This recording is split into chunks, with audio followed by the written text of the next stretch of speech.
15 ವರ್ಷಗಳಿಂದ ಒಂದು ಒಡನಾಟ ಇತ್ತು.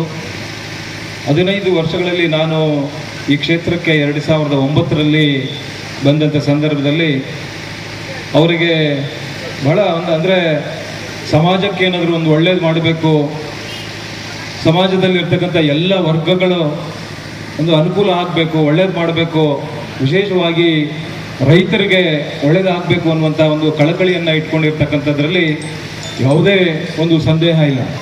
ಬಹುಶಃ ರಾಜಗೋಪಾಲಣ್ಣವರು ಕೇವಲ ಅವರಿಗೆ 25 ವರ್ಷ ವಯಸ್ಸಿದ್ದಂಥ ಸಂದರ್ಭದಲ್ಲಿ ಗ್ರಾಮ ಪಂಚಾಯಿತಿ ಸದಸ್ಯರಾಗಿ, ಗ್ರಾಮ ಪಂಚಾಯಿತಿ ಅಧ್ಯಕ್ಷರಾಗಿ ಅಪಾರವಾದಂಥ ಒಂದು ಸೇವೆಯನ್ನು ಮಾಡಿರ್ತಕ್ಕಂಥವ್ರು.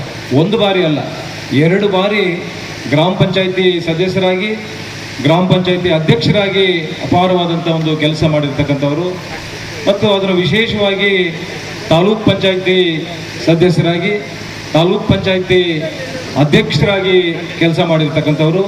ಮತ್ತು ಸಹಕಾರ ಸಂಘದಲ್ಲಿ ಸಾಕಷ್ಟು ಪರಿಣಿತರು, ಒಂದು ಬದ್ಧತೆ ಇಟ್ಕೊಂಡು ಕೆಲಸ ಮಾಡಿರ್ತಕ್ಕಂಥವ್ರು.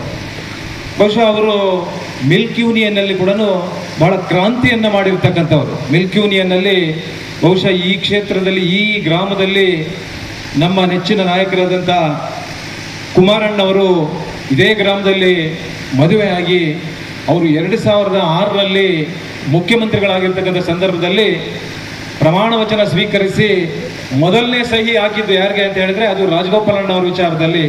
ಯಾಕಂದರೆ ಕೋಮುಲ್ ಇದರಲ್ಲಿ ಅಧ್ಯಕ್ಷರಾಗಬೇಕು ಅನ್ನುವಂಥ ಸಂದರ್ಭದಲ್ಲಿ ಮೊದಲನೇ ಸಹಿ ಕುಮಾರಣ್ಣವ್ರು ಆಗಿರ್ತಕ್ಕಂಥದ್ದು. ಅಂದರೆ ಕುಮಾರಣ್ಣವ್ರಿಗೂ ಗೊತ್ತಿತ್ತು ಅವರು ಯಾವ ರೀತಿ ಒಂದು ಕೆಲಸ ಮಾಡಬೇಕಾದ್ರೆ ಎಷ್ಟು ಬದ್ಧತೆ ಇತ್ತು, ಜನರಿಗೆ ಯಾವ ರೀತಿ ಅನುಕೂಲ ಮಾಡಬೇಕು, ಏನು ಮಾಡಬೇಕು, ಹೇಗೆ ಮಾಡಬೇಕು ಅನ್ನುವಂಥದ್ದು ಎಷ್ಟು ಕಳಕಳಿ ಇತ್ತು ಅಂತ ಹೇಳಿದ್ರೆ ಆ ಒಂದು ಕೋಮಲ್ ಇದರಲ್ಲಿ ವಿಚಾರದಲ್ಲಿ ಬೇರೆ ಬೇರೆ ರಾಜ್ಯಗಳಲ್ಲಿರ್ತಕ್ಕಂಥ ಆ ಹಾಲು ಒಕ್ಕೂಟ ಕೇಂದ್ರಗಳಿಗೆ ಆ ನಿರ್ದೇಶಕರನ್ನ ಕರ್ಕೊಂಡು, ಅಧ್ಯಕ್ಷರಾಗಿ ನಿರ್ದೇಶಕರನ್ನ ಕರ್ಕೊಂಡು ಅಲ್ಲಿ ಯಾವ ರೀತಿ ವ್ಯವಸ್ಥೆಗಳಿದೆ, ನಾವು ಏನು ಮಾಡಬೇಕು, ಮತ್ತು ಅದೇ ಥರ ನಾವು ಮುಂದುವರಿಸ್ಬೇಕಾ ಅಥವಾ ಅದು ಬೇರೆ ರೀತಿಯಲ್ಲಿ ನಾವು ಅದನ್ನು ಒಂದು ಕ್ರಾಂತಿ ಅಂದರೆ ಜನ ಮೆಚ್ಚುವಂಥ ಕೆಲಸಗಳನ್ನು ನಾವು ಮಾಡಬೇಕು ಅನ್ನುವಂಥ ಪ್ರವಾಸಗಳನ್ನು ಮಾಡಿ ಅಲ್ಲಿ ಯಾವ್ಯಾವ ರೀತಿ ಏನು ವಿದೇಶಕ್ಕೆ ಯಾವ ಉತ್ಪನ್ನಗಳು ಹೋಗ್ತಾ ಇದೆ, ನಾವೇನು ಮಾಡಬೇಕು ಅಂದರೆ ಒಂದು ಕ್ರಾಂತಿಯನ್ನೇ ಮಾಡಿರ್ತಕ್ಕಂಥವರು ಯಾರಾದರೂ ಇದ್ದರೆ ಆ ಒಂದು ಮಿಲ್ಕ್ ಯೂನಿಯನ್ನಲ್ಲಿ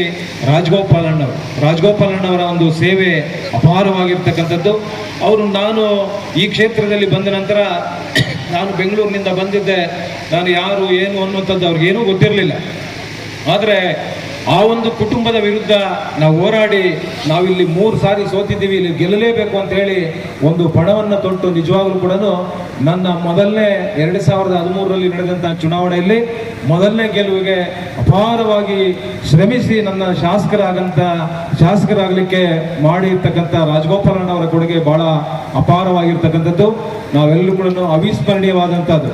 ನಾನು ಶಾಸಕರಾದ ನಂತರ ಅವರಿಗೆ ಯಾವ ರೀತಿ ಅಂತಂದರೆ ಜನಗಳಿಗೆ ಏನಾದರೂ ಒಂದು ಕೆಲಸ ಕಾರ್ಯಗಳಾಗಬೇಕು ಅಂತ ಹೇಳಿದ್ರೆ ನನ್ನ ಮೇಲೆ ಎಷ್ಟೋ ಸಾರಿ ಬೇಸರ. ಬಿಜೆಪಿ ಮುಖಂಡರಾದ ವೇಣುಗೋಪಾಲ್ ಮಾತನಾಡಿ, ರೈತರ ಹೆಸರಿನಲ್ಲಿ ಅಧಿಕಾರಕ್ಕೆ ಬಂದ ರಾಜ್ಯ ಸರ್ಕಾರ, ಕಾಂಗ್ರೆಸ್ ಸರ್ಕಾರ ರೈತನನ್ನು ಮರೆತಿದೆ. ರೈತರ ಕಣ್ಣೀರಿಗೆ ಕಾರಣವಾಗಿದ್ದು ರೈತರ ಶಾಪ ತಟ್ಟಲಿದೆ ಎಂದು ಹೇಳಿದರು.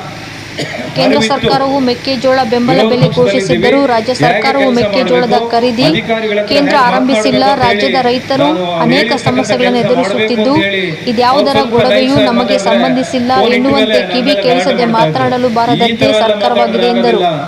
ಪ್ರತಿಭಟನೆಯ ನಂತರ ತಾಲೂಕು ದಂಡಾಧಿಕಾರಿಗಳಿಗೆ ಮನವಿ ಪತ್ರವನ್ನು ಸಲ್ಲಿಸಿದರು. ಪ್ರತಿಭಟನೆಯಲ್ಲಿ ಕೆಎಂ ರಾಜಶೇಖರ್ ರೆಡ್ಡಿ, ಅರುಣ್ ಬಾಬು, ನಿಕಟಪೂರ್ವ ಅಧ್ಯಕ್ಷ ಮಹೇಶ್ ಬಾಯ್, ನಗರ ಅಧ್ಯಕ್ಷ ಗೋವಿಂದ ರಾಜು, ಗಾಜಲ ಶಿವ, ಅಂಜಪ್ಪ, ದೇವರಾಜ್, ಕುರಟಹಳ್ಳಿ ಡಾಬಾ ಮಂಜುನಾಥ್, ಪ್ರದೀಪ್, ರೈತ ಮುಖಂಡ ತ್ಯಾಗರಾಜ್, ಬನಹಳ್ಳಿ ಮಂಜುನಾಥ್, ಆಂಜನೇಯ ರೆಡ್ಡಿ, ಪ್ರದೀಪ್, ಬಟ್ಲಹಳ್ಳಿ ಶಿವಣ್ಣ, ಶಿವಾರೆಡ್ಡಿ, ಮಂಜುನಾಥ್, ಆಂಜನೇಯ ರೆಡ್ಡಿ, ಅಶೋಕ್, ಶ್ರುತಿ, ದೇವರಾಜ್ ಇನ್ನು ಮುಂತಾದವರು ಹಾಜರಿದ್ದರು. ಯಾವ ಮಂತ್ರಿಗಳ ಮನೆ ಹತ್ರನೂ ಜನ ಇರ್ತಾ ಇರಲಿಲ್ಲ. ರಾಜಗೋಪಾಲಣ್ಣ ಮನೆ ಹತ್ರ ಒಂದು 40-50 ಜನ, ಬೆಳಗಾದ್ರೆ 6 ಗಂಟೆ ಆದ್ರೆ ಅವ್ರ ಮನೆ ಹತ್ರ ಜನ ಇರ್ತಾ ಇದ್ರು. ಅಂದ್ರೆ ಆ ರೀತಿ ಆಸಕ್ತಿ ಇತ್ತು, ಆ ರೀತಿ ಉತ್ಸಾಹ ಇತ್ತು. ಆದ್ರೆ ನನ್ನ ಮೇಲೆ ಕೂಡ ಕೋಪ ಮಾಡ್ಕೊಂಡ್ಬಿಡ್ತಾ ಇದ್ರು. ಈ ರೀತಿ ಎಲ್ಲ ಮಾತಾಡಿದ್ರು. ನನಗೆ ಅರ್ಥ ಆಗ್ತಾ ಇತ್ತು, ಇದು ಬೈರೇಗೌಡರ ಗರಡಿಯಲ್ಲಿ ಪಳಗಿರ್ತಕ್ಕಂಥದ್ದು, ಹಾಗಾಗಿ ಸಹಜವಾಗಿ ಕೋಪ ಬರುತ್ತೆ ಅಂತ ಹೇಳಿ. ಅಣ್ಣ ನಿಮ್ಮ ಕೆಲಸ, ನೀವು ಹೇಳಿದ ಕೆಲಸ ಆಗ್ಬೇಕಾ ಬೇಡವಾ ಅಂತ ನಾನು ಕೆಲಸ ಮಾಡಿಸ್ತಾ ಇದ್ದೆ. ಅವ್ರು ಹೇಳಿರ್ತಕ್ಕಂಥ ಕೆಲಸಗಳು ಮಾಡಿಸ್ತಾ ಇದ್ದೆ. ಮತ್ತು ಗ್ರಾಮಗಳಲ್ಲಿ ಕೂಡ ಈ ಭಾಗದಲ್ಲಿ ಎಲ್ಲೆಲ್ಲಿ ಏನು ಕೆಲಸ ಆಗಬೇಕು, ಬಹುಶಃ ಕೈವಾರ ಹೋಬಳಿ ಒಂದೇ ಅಷ್ಟೇ ಅಲ್ಲ, ಬೇರೆ ಬೇರೆ ಹೋಬಳಿಗಳಲ್ಲಿ ಸಂಪರ್ಕ ಇತ್ತು. ಆ ಜನರ ಕೆಲಸಗಳು ಕೂಡ ಎಲ್ಲ ಇಡೀ ತಾಲೂಕಿನಲ್ಲಿ ನಮ್ಮ ತಾಲೂಕು ಅಧ್ಯಕ್ಷರಾಗಿ ಏನೇನು ಮಾಡಬೇಕು, ಏನು ಬಹಳ ಆಸಕ್ತಿ ಇಟ್ಕೊಂಡು ಕೆಲಸ ಮಾಡಿರ್ತಕ್ಕಂಥವ್ರು ಸಹಕಾರ ಕ್ಷೇತ್ರದಲ್ಲಿ. ಬಹುಶಃ ಅವರು ನಿಜವಾಗ್ಲೂ ಕೂಡ ಸಾಮಾಜಿಕವಾಗಿ, ಶೈಕ್ಷಣಿಕವಾಗಿ, ರಾಜಕೀಯವಾಗಿ, ಆದರೆ ಇವೆಲ್ಲ ಕೆಲಸ ಕಾರ್ಯಗಳು ಬಹಳ ಸುಸೂತ್ರವಾಗಿ ಹೇಗೆ ಕೆಲಸ ಮಾಡಬೇಕು, ಹೇಗೆ ಜನರೊಂದಿಗೆ ಬೆರಿಬೇಕು, ಅವರ ಜೀವನದಲ್ಲಿ ಯಾವತ್ತೂ ಕೂಡ ಎಲ್ಲಿ ಅಧಿಕಾರ ಇದೆ ಅಲ್ಲಿ ಹೋಗ್ಬೇಕು ಅಂತ ಯೋಚನೆ ಮಾಡಿರ್ತಕ್ಕಂಥವ್ರಲ್ಲ. ಎಲ್ಲಿ ಅಧಿಕಾರ, ಯಾಕಂದ್ರೆ ಇತಿಹಾಸ ಇದೆ, ಉದಾಹರಣೆ ಇದೆ. ಬೈರೇಗೌಡರು ಸೋತಿರ್ತಕ್ಕಂಥ ಸಂದರ್ಭದಲ್ಲಿ ಇಲ್ಲಿ ಯಾರು ಗೆದ್ದಿದ್ರು, ಆದರೆ ಅವ್ರ ಹತ್ರ ಹೋಗ್ಲಿಲ್ಲ. ಅವ್ರ ಹತ್ರ ಗೆದ್ದಿರೋರ ಹತ್ರ ಗೆಲ್ಲಿಸಿ ಆನಂತರ ಗೆದ್ದಿರ್ತಕ್ಕಂಥವ್ರು ಜನರಿಂದ ಯಾವಾಗ ದೂರ ಆದರು, ಆದರೆ ಕೆಲಸ ಕಾರ್ಯಗಳಲ್ಲಿ ಅವ್ರು ಎಲ್ಲಿ ಹಿಂದೆ ಬಿದ್ದರು, ಆವತ್ತಿನ ಸಂದರ್ಭದಲ್ಲಿ ಬೈರೇಗೌಡರು ಸೋತಿದ್ರು ಕೂಡ ಬೈರೇಗೌಡರ ಜೊತೆ ಯಾಕೆ ಹೋಗ್ಬೇಕು ಅಂತ ಚಿಂತನೆ ಮಾಡಿರ್ತಕ್ಕಂಥವ್ರು. ಬೈರೇಗೌಡರು ರೈತರಿಗೆ ಒಂದು ಹತ್ತಿರವಾಗಿ ರೈತರ ಒಂದು ಸೇವೆನ ಸೋತಿದ್ರು ಕೂಡ ಜನರ ಮಧ್ಯೆ ಇದ್ದು ಕೆಲಸ ಮಾಡ್ತಕ್ಕಂಥವ್ರು ಆವತ್ತಿನ ಸಂದರ್ಭದಲ್ಲಿ